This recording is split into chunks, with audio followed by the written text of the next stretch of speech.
What's that? Yeah, let's talk about mixtapes. Oh man. Mixtapes are so different now to what they were back then. Yeah. When I was growing up, mixtapes was a physical cassette you'd buy, and it was like a gateway. I considered it a gateway to America, because the gatekeepers were the hosts on the Jam. This is back in the mid-90s, and then the makers of these mixtapes. And so that I was exposed to most of the hip hop I know through the Jam and through mixtapes. And I was just saying to you before, Spell, that my favourite tape was what we considered the purple tape. And this is before we heard about Raekwon's, only built for Cuban Links being the purple tape. It was a purple cassette with the Woo logo in yellow. It was kind of stretched down to fill the tape, so it was elongated, and it had the track listing. And it had every sweet song from all the Woo's, the solo albums, and exclusive stuff from soundtracks.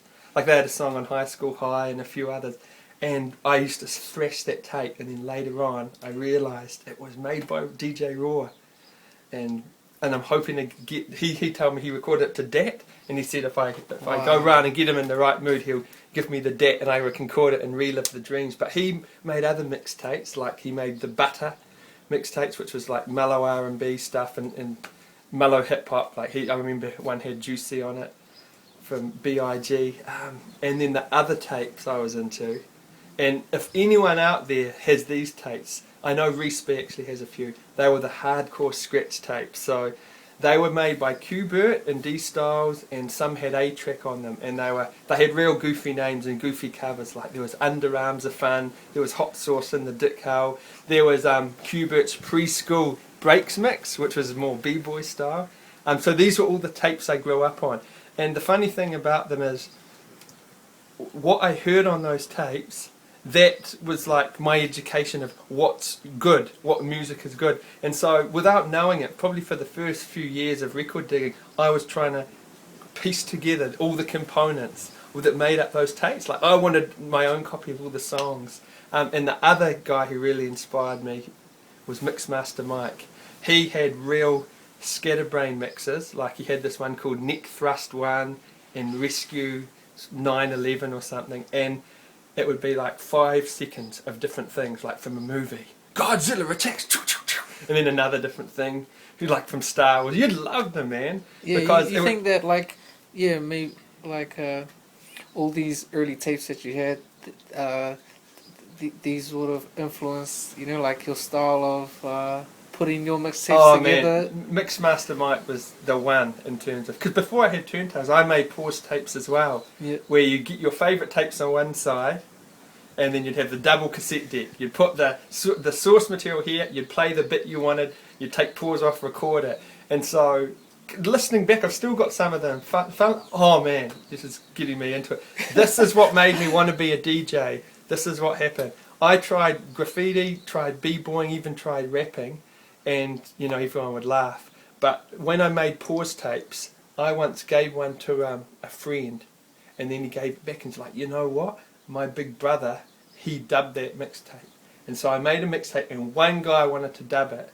And then he dubbed it for other people. And it was like positive reinforcement to what I was doing. It was like, Dave, you can piece together music and someone's actually going to like it. How old were you? Like, what year would this be? Oh, pause man. tapes? Honestly, this was like 13, 14, so it must have been, this would have been in the 90s, maybe 97 or 98. So, funnily enough, I hadn't thought about it till now. I reckon that was like the thumbs up. Yeah. You know how mum and dad, they encourage you, Dave, you got on the piano, do that. But it's never means anything until you get praise from someone who's like your idol. And I was thinking about this, if you're a naughty kid, right? All your parents and teachers and that tell you off, but you don't listen. But if someone you like you respect, like a dude in my neighbourhood who had a Freddy Krueger t-shirt, an old kid and mean video games and listened to rap, if he goes, Dave, you're messing up, you take the message so much more. But anyway, we're digressing like mad. So yeah, mixtapes, man. Those are the early ones that get me excited. And if I think a bit more deeply, there must be others, but Preschool Breaks Mix, Raw's Purple Woo tape, but and of course then later Jazzy Jeff, the vibe I'm on, that opened the doors to that style of hip hop to me.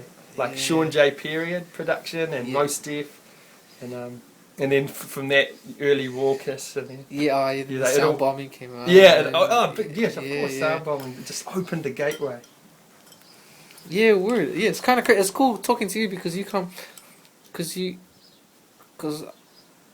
come from like the generation before me, and you got the tail end of like the battle scene. It Yeah, was still nice and healthy in New Zealand, and then you did your thing, and then it kind of fizzled out, and then I came along, and there was nothing. oh yeah, I'm Nothing sorry around. about that. It's interesting. Funny when I talk about turntablism, I think it peaked in the year 2000. 2000, it was all through Yeah. the 90s. It was giving momentum. In 2000, the World DMC finals was at the Millennium Dome in Yeah, London, which is absolutely huge, like more than a 6,000 person venue. Then that year, the movie Scratch came out, which was so fundamental. It covered all the legends. It featured Premier, it featured Shadow, all the Scratch Pickles, the Executioners.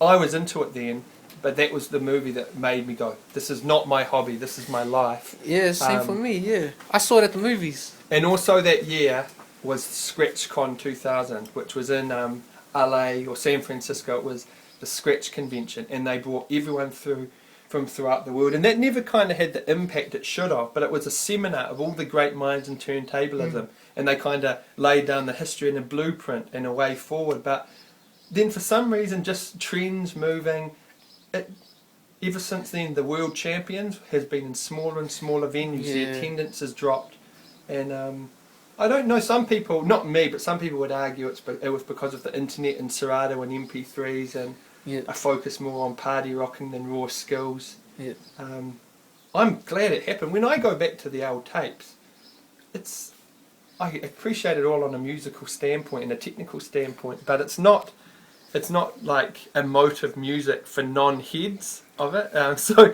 it was never going to last for long because it was such an acquired taste. yeah. Like, can you imagine my folks? I'm 13 and I'm spending my money on turntables and records, and the sound. It's like we're trashing records, eh? It's like quite punk mentality. We're trashing what It is, we're yeah. trashing the music of the generation that came before. So yeah, I get a lot of people. I bet a lot of people feel that way about it. Like you can listen to it for 10 minutes, but you can't really make a huge set out of it. Yeah. But then again, there's a few You can do exceptions. Now there's Birdie Nam Nam. When I went to the DMC World Champs, it was in 2002, and Kentaro, a Japanese DJ, won the champs, and then the team champs were won by Birdie Nam Nam. And both of those guys have gone to have really broad careers. Yeah, true. Kentaro did the whole 3-deck thing. He did lots of sets with 3 turntables with he was DJing breaks and dub with a bit of hip hop, and then Birdie Nam Nam went down turntablism infused electron. They'd probably been the most successful, apart from Q-Bird and that turntablist band. They had to get into dance music, but it's still 4 guys on 4 turntables, Yeah. and they lay in the synths and the guitar sounds by hand, Yeah. but then they play the backing beat on the on a CDJ. And funnily enough, that was probably another thing about beat juggling and turntable drumming. You take the kick and the snare. It's kind of a shaky beat. It's hard to move to. It's not driving. But as soon as you take that away and scratch over a driving beat and you're not breaking it down, then it's much easier to dance to. And I think some of the more successful turntablists have and Q-Bert just now plays rhythm accompaniment that keeps constant on an MP3 player, and then scratches over the top. And Birdie Nam Nam are dropping it. They're from France, if you want to check them out, and they won the equivalent of the French Grammy. So it's crazy, eh? Turntablism and the Grammys. What are you drinking? Oh, a good cup of tea. Not my favourite brand, which is Dilmar, but it'll have to do. We're down south for our Rhythm and Alps.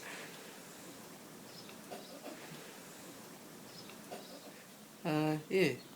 Yeah, man. Any last words? Keep watching Spell TV, and it's cheeky to say, but I'll probably be scratching to the end of time.